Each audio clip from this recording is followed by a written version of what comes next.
योगिनी एकादशी की आप सभी को हार्दिक शुभकामनाएं। हिंदू धर्म ग्रंथों में हर एकादशी का अपना अलग महत्व बताया गया है। इन्हीं अलग अलग विशेषताओं के कारण इनके नाम भी भिन्न भिन्न रखे गए हैं। प्रत्येक वर्ष में 24 एकादशियां होती हैं। मलमास की एकादशियों को मिलाकर इनकी संख्या 26 हो जाती है। इन्हीं एकादशियों में एक एकादशी आषाढ़ मास के कृष्ण पक्ष की एकादशी, जिसे योगिनी एकादशी कहते हैं।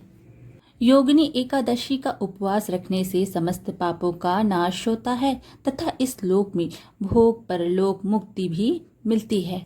तो आइए योगिनी एकादशी की कथा का श्रवण करते हैं। ओम नमो भगवते वासुदेवाय नमः।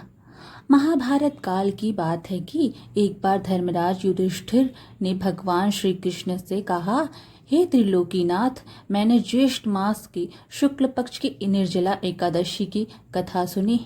अब आप कृपा करके आषाढ़ माह के कृष्ण पक्ष की एकादशी की कथा सुनाइए। इस एकादशी का नाम तथा महात्म्य क्या है, सो आप मुझे विस्तार पूर्वक बताएं।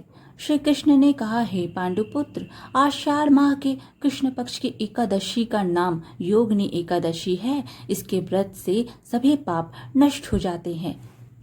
यह व्रत इस लोक में भोग तथा परलोक में मुक्ति देने वाला है। हे धर्मराज, यह एकादशी तीनों लोकों में प्रसिद्ध है। इसके व्रत से सभी पाप नष्ट हो जाते हैं। तुम्हें मैं पुराण में कही हुई कथा सुनाता हूँ, ध्यान पूर्वक श्रवण करो। कुबेर नाम का एक राजा अलकापुरी नाम की नगरी में राज्य करता था। वह शिव भक्त था। उनका हेममाली नामक एक यक्ष सेवक था जो पूजा के लिए फूल लाया करता था। हेममाली की विशालाक्ष नाम की अति सुंदर स्त्री थी। एक दिन वह मानसरोवर से पुष्प लेकर आया, किंतु कामासक्त होने के कारण पुष्पों को रखकर अपनी स्त्री के साथ रमण करने लगा। इस भोग विलास में दोपहर हो गई। हेममाली की राह देखते देखते जब राजा कुबेर को दोपहर हो गई तो उसने क्रोधपूर्वक अपने सेवकों को आज्ञा दी कि तुम लोग जाकर पता लगाओ कि हेममाली अभी तक पुष्प लेकर क्यों नहीं आया। जब सेवकों ने उसका पता लगा लिया तो राजा के पास जाकर बताया, हे राजन, वह हेममाली अपनी स्त्री के साथ रमण कर रहा है। इस बात को सुन राजा कुबेर ने हेममाली को बुलाने की आज्ञा दी। डर से कांपता हुआ हेममाली राजा के सामने उपस्थित हुआ। उसे देखकर कुबेर को अत्यंत क्रोध आया और उसके होंठ फड़फड़ाने लगे। राजा ने कहा, अरे अधम, तूने मेरे परम पूजनीय देवों के भी देव भगवान शिव जी का अपमान किया है। मैं तुझे श्राप देता हूँ कि तू स्त्री के वियोग में तड़पते और मृत्यु लोक में जाकर कोढ़ी का जीवन व्यतीत करे।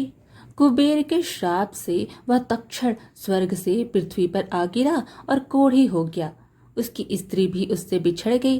मृत्यु लोक में आकर उसने अनेक भयंकर कष्ट भोगे, किंतु शिव की कृपा से उसकी बुद्धि मलिन न हुई और उसे पूर्व जन्म की भी सूध रही।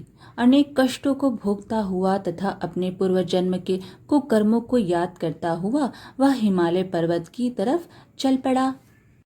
चलते चलते वह मार्कंडे ऋषि के आश्रम में जा पहुंचा। वह ऋषि अत्यंत वृद्ध तपस्वी थे। वह दूसरे ब्रह्मा के समान प्रतीत हो रहे थे और उनका वह आश्रम ब्रह्मा की सभा के समान शोभा दे रहा था।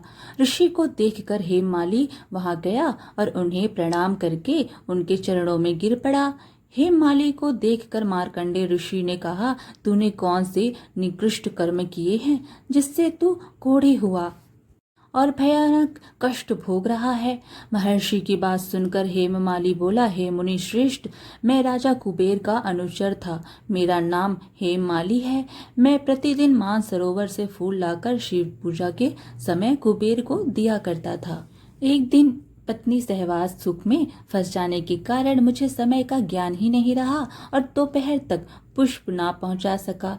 तब उन्होंने मुझे श्राप दिया कि तू अपनी स्त्री का वियोग और मृत्यु लोक में जाकर कोढ़ी बनकर दुख भोग। इस कारण मैं कोढ़ी हो गया हूँ तथा पृथ्वी पर आकर भयंकर कष्ट भोग रहा हूँ।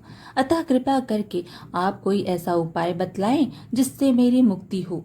मार्कंडेय ऋषि ने कहा, हे हेममाली, तूने मेरे सम्मुख सत्य वचन कहे हैं, इसलिए मैं तेरे उद्धार के लिए एक व्रत बताता हूँ। यदि तू आषाढ़ माह की कृष्ण पक्ष की योगिनी नामक एकादशी का विधान पूर्वक व्रत करेगा तो तेरे सभी पाप नष्ट हो जाएंगे। महर्षि के वचन सुन हेममाली अत्यंत प्रसन्न हुआ और उनके वचनों के अनुसार योगिनी एकादशी का विधान पूर्वक व्रत करने लगा। इस व्रत के प्रभाव से अपने पुराने स्वरूप में आ गया और अपनी स्त्री के साथ सुखपूर्वक रहने लगा। भगवान श्री कृष्ण ने कहा, हे राजन, इस योगिनी एकादशी की कथा का फल 88,000 ब्राह्मणों को भोजन कराने के बराबर है। इसके व्रत से सभी पाप नष्ट हो जाते हैं और अंत में मोक्ष प्राप्त करके प्राणी स्वर्ग का अधिकारी बनता है। आज की कथा यहीं पर समाप्त हुई। फिर मिलेंगे एक और धार्मिक कथा के साथ। वीडियो पसंद आए तो लाइक शेयर ज़रूर करें और धार्मिक कथाएं सुनने के लिए हमारे चैनल को सब्सक्राइब कर लीजिए। धन्यवाद।